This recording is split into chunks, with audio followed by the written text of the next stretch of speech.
Sebagai, autocratic leader ya, saya selalu sangat dominan gitu, jadi lebih mereka mengikuti ayah saya mau apa, I semua see, mengikuti ya. gitu. Kalau saya bisa melihat analogi permainan bola ya, ayah saya itu lebih penyerang gitu. Oke. Sementara posisi saya itu selalu lebih sebagai, penjaga gawang. Saya tahu dengan ayah saya tuh nggak bisa bilang, "Saya pokoknya maunya begini, terima atau enggak," gitu, Iya nggak bisa iya begitu. iya. They call me triple minority ya, karena Iya saya iya. perempuan, Iya. saya, Chinese gitu, keturunan Chinese dan saya non muslim Mhm. gitu kan. Jadi dianggap banyak hal, banyak posisi, yang kayaknya, wah nggak cocok deh ini gitu Iya kan. iya. Karena kadang-kadang kritikan semacam itu mengatakan, "Wah ini memang saya mungkin is too much ya for me," gitu. Aduh kayaknya saya nggak bisa dong jadi ketua kebanyakan gitu kan, ini kayak gitu. Kalau saya tuh udah sering diomongin gini, "Oh ini si perempuan ini super ambisius, mau masuk Oh, segalanya, iya. ambisius." Itu Iya nomor iya. satu Iya gitu, iya. karena itu langsung, wah saya terlalu ambisius gitu ya. Oke.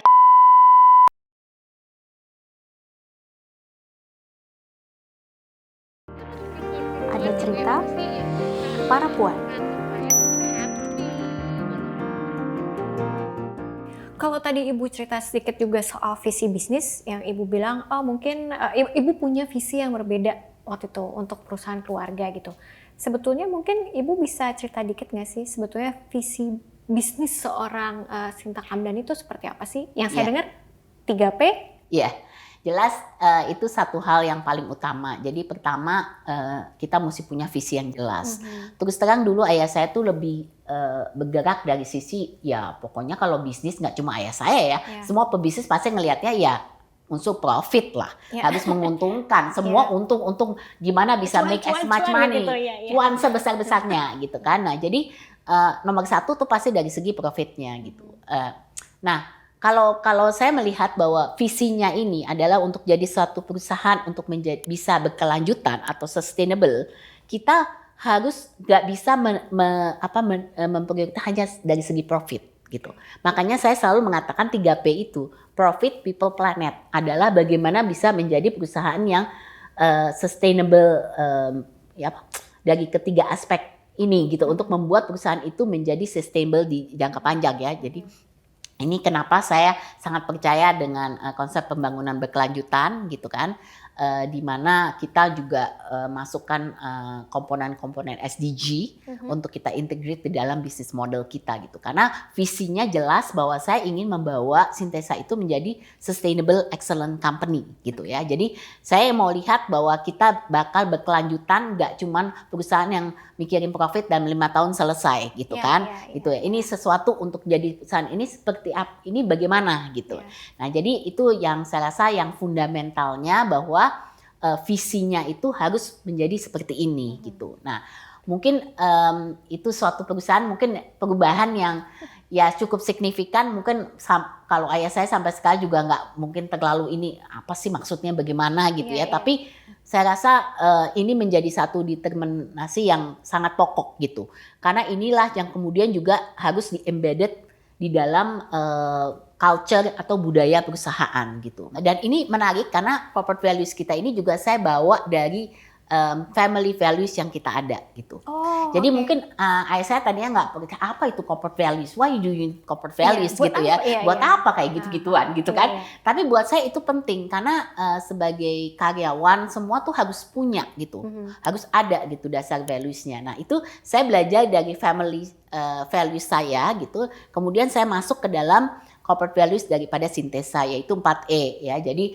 ada empowerment, ada entrepreneurship, ada excellence, dan ada empathy gitu. Oh, Nah oke. ini yang saya bawa. Kenapa? Karena dari dulu juga saya waktu saya kecil juga saya selalu diajarkan bahwa kita harus belajar untuk menjadi mandiri, Ya. tidak bisa tergantung lain, Betul. harus bisa berdiri di atas. Betul. Jadi ini hal-hal yang penting juga, di mana saya juga refleksikan bahwa saya mendapatkan suatu kenapa empowerment gitu ya, karena saya melihat dari karyawan-karyawan saya, mereka juga perlu mendapatkan satu empowerment. They have to be empowered gitu. Dia nggak bisa cuman oh ya ini begini-begini aja gitu loh. Ya, Ya, harus diberikan kesempatan. Makanya I really believe in that.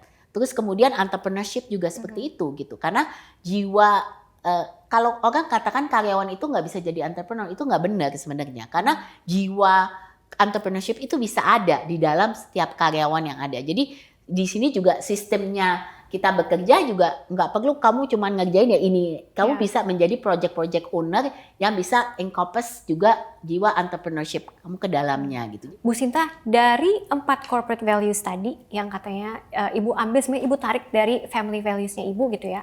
Ada nggak sih akhirnya value-value yang akhirnya Ibu terjemahkan juga di kepemimpinan Ibu di tempat lain, kayak misalnya di Kadin, lalu di B20, apakah ada yang Ibu coba jalankan juga gitu?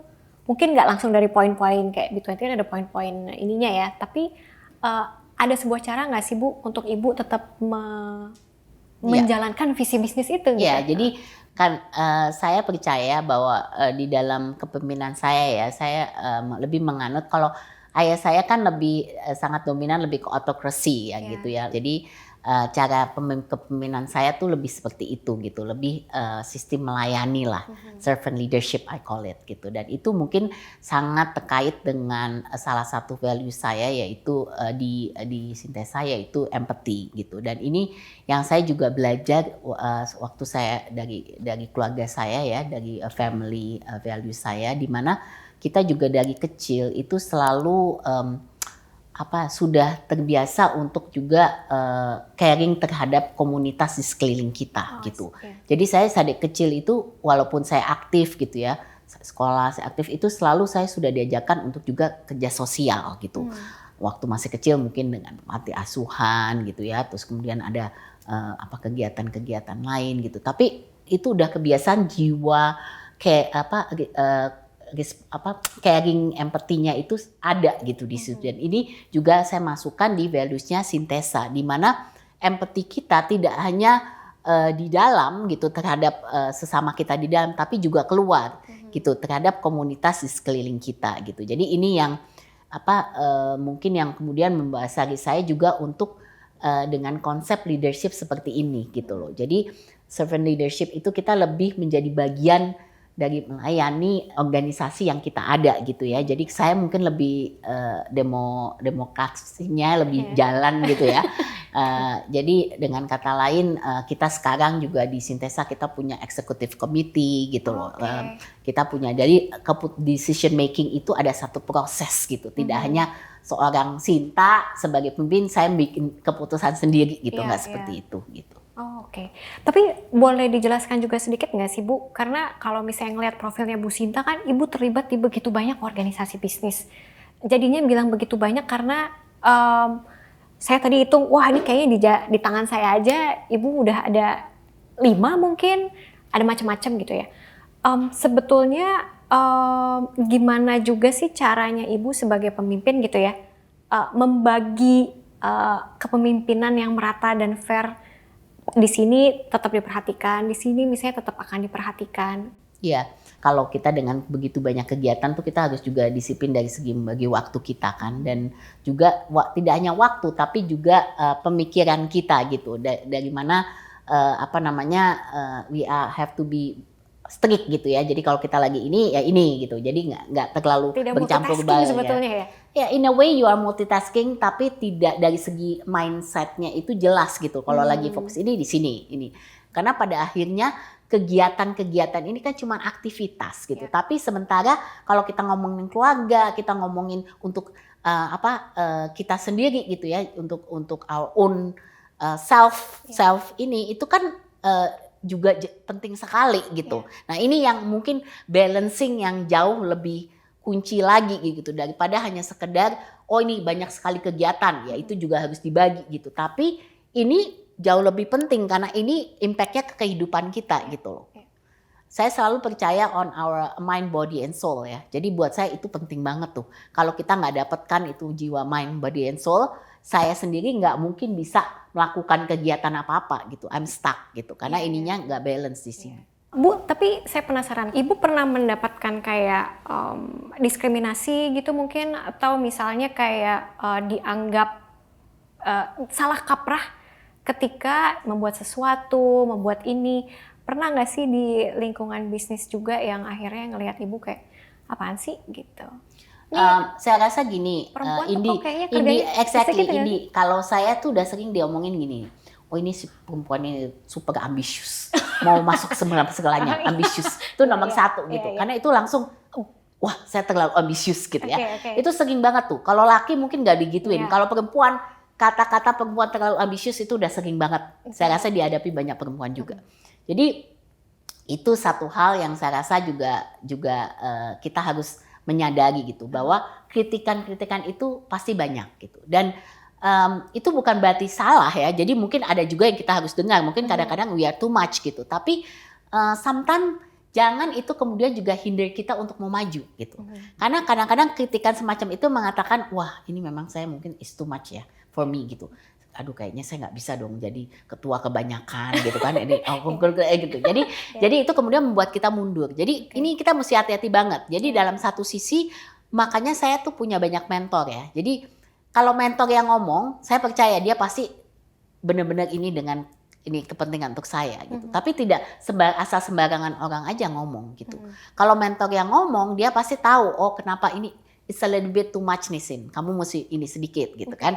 Jadi itu kita bisa tahu. Tapi kalau kita mau dengar semua orang ngomong, wah itu bisa challenging banget buat kita, nggak bisa kita terus akan menghadapi masalah gitu. Karena untuk perempuan sampai hari ini pun kita masih mesti kita call it break the glass ceiling gitu. Iya, betul. I don't think wherever, walaupun sudah banyak progress ya, sudah banyak kemajuan dari segi kesetaraan gender, tapi terus terang lah diskriminasi itu masih banyak sekali.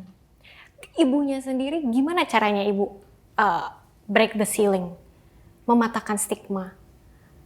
Ya, kalau saya sih benar-benar, saya kan ya they call me triple minority ya, karena saya perempuan, saya Chinese gitu, keturunan Chinese, dan saya non Muslim gitu kan. Jadi dianggap banyak hal, banyak posisi yang kayaknya wah nggak cocok deh ini gitu kan.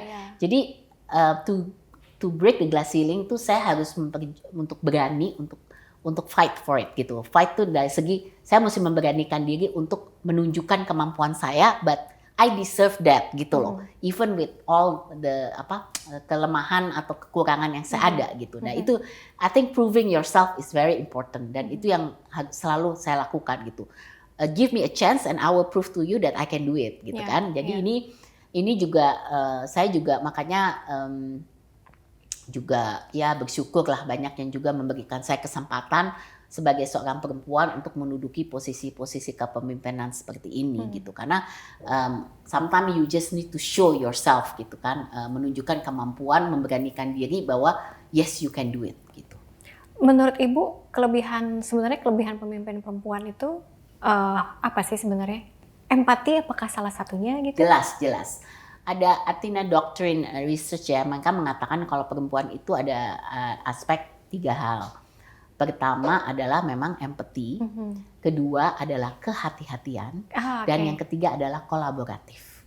Oh, oke. Jadi itu 3 hal sebagai seorang perempuan yang menurut saya malah menjadi satu added value buat kita gitu. Karena kita punya 3 sifat itu. Kehati-hatian ya Bu ya? Yeah. Cautiousness ya sebetulnya ya? Yes. Dalam mengambil keputusan dan yang lain-lainnya gitu ya? Yes. Kalau ibu mempraktekkan itu, ibu pernah kayak, ayo dong malah didiskreditkan? Karena kadang orang berharap pemimpin itu cepat ngambil gitu ya?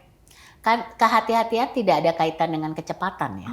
Kehati-hatian itu adalah bahwa kita lebih cautious gitu kan.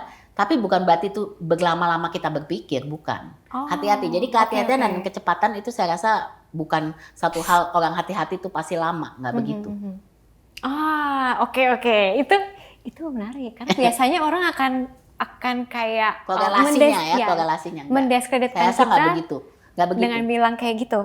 Oh kurang cepet nih. Padahal itu ternyata itu 2 hal yang berbeda ya gitu. Oke.